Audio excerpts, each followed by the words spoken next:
Hello everyone, my name is Josh Brungardt and I'm here tonight to speak with you about the core competencies of Walmart. These will tell you the reasons Walmart is successful, and this will also give you a little more into it of how they do what they do on a daily basis and how they drive their costs down. Core competencies are obviously what they do that their competitors don't. The first core competency we'll start with is low cost operations.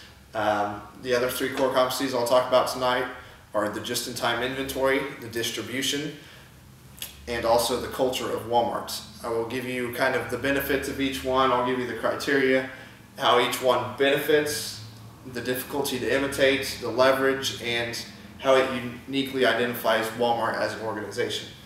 We'll begin with low-cost operations.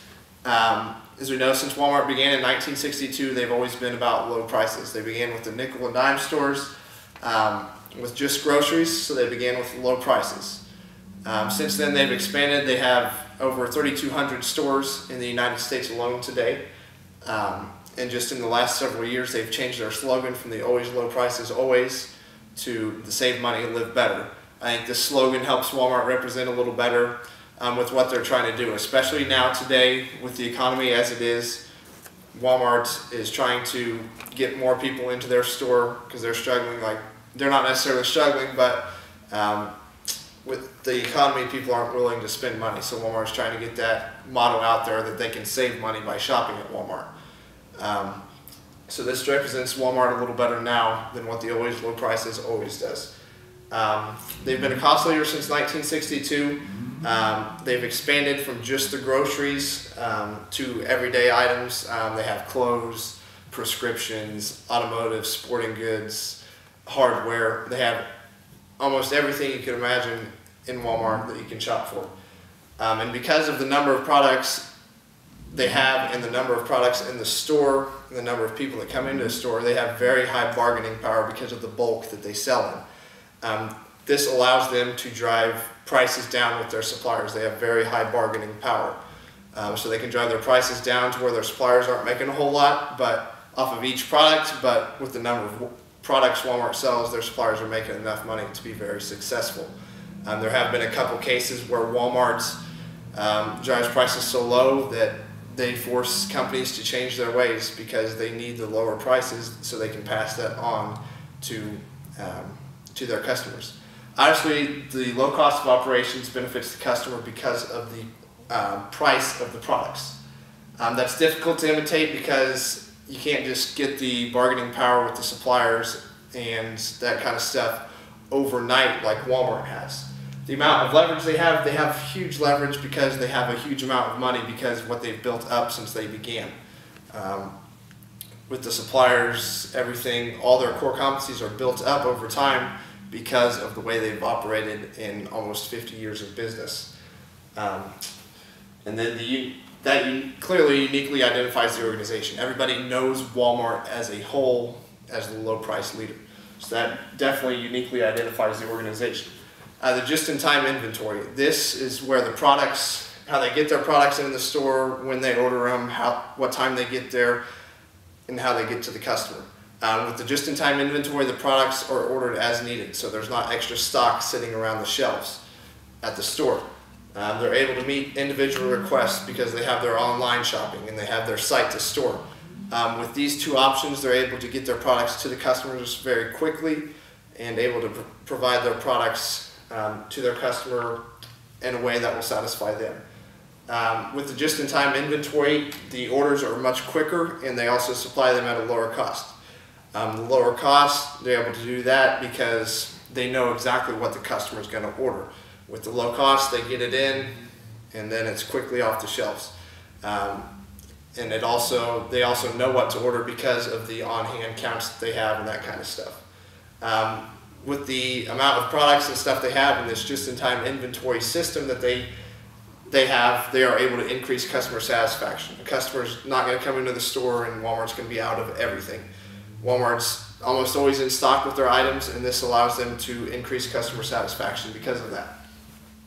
Benefits to the customer, obviously the products are always going to be on the shelves. Difficulty to imitate. It is difficult to imitate because it costs money to implement the new technologies and stuff, but you do see some other retailers that are using it as well. They're just not using it to the maximum efficiency that Walmart is. Leverage, like I said, that kind of goes along with the money that's involved, the money to get the just-in-time inventory, and uniquely identifies the organization. I still believe the just-in-time inventory does uniquely identify the organization because of the efficiency and the way they implement it. They implement it better. Although some other organizations are using just-in-time inventory, they're not using it the way Walmart is using it, and Walmart maximizes it to where other companies are just beginning, not necessarily using it to the maximum capabilities. Another way they help drive down costs is by the distribution. This is another core competency that Walmart has. Customers are in charge of the products, how they get to the store, when they get to the store. They control what products Walmart's going to order. If they're ordering a lot, those are the products Walmart's going to order. Shelf space is not guaranteed at Walmart. If something's not selling, they're going to take it off their shelves no matter what the brand. They're willing to give everybody a shot with their products, and if those lower products sell, then they can take the shelf space from some of the bigger names. There's nothing guaranteed with Walmart in their distribution.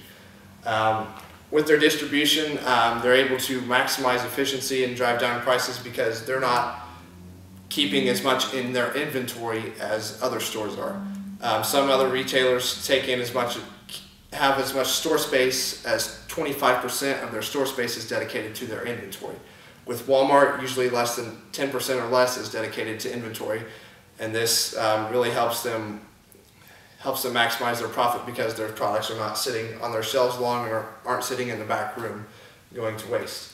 Another part of the core competency distribution of Walmart is their fleet efficiency. They have their own trucks. They have their own distribution centers. That's another key. Walmart has 150 distribution centers throughout the United States, so this allows them to quickly deliver any products that are needed to the stores.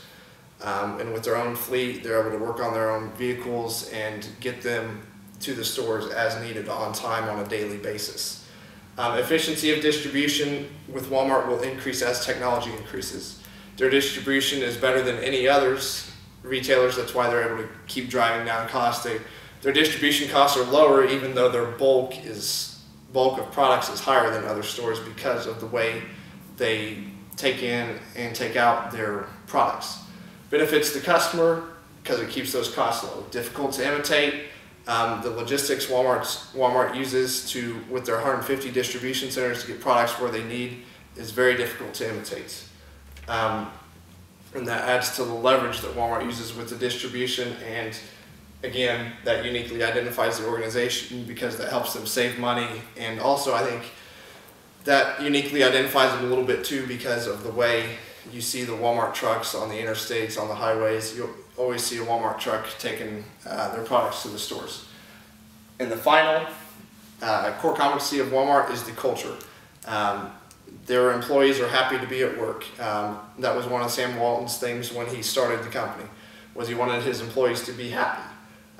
They used the open door policy because if there's a problem in Walmart, people should know about it, and that can work to get it fixed. That's been a huge thing with Walmart. They're able to get their problems fixed right away. The grassroots policy is a huge part of their culture because some of the best ideas come from some of the employees at the lower level.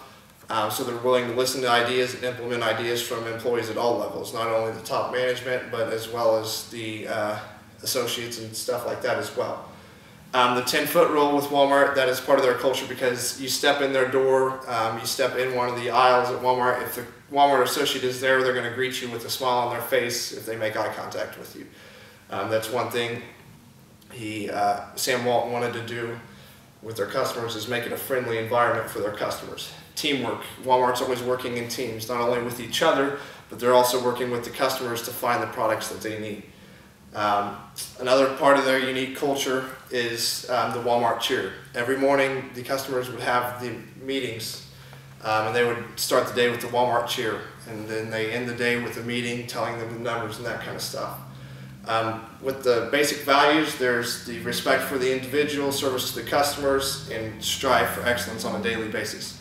So those are the three basic values that Sam Walton believed in, and that's what Walmart employees today strive to do on a daily basis. And that's what gets the customers in the door, out the door with the products they need. So if you have any questions, I'd be glad to take them, but otherwise, it's about all I have, and Ryan will tell you a little bit more about the financial analysis and stuff like that about Walmart.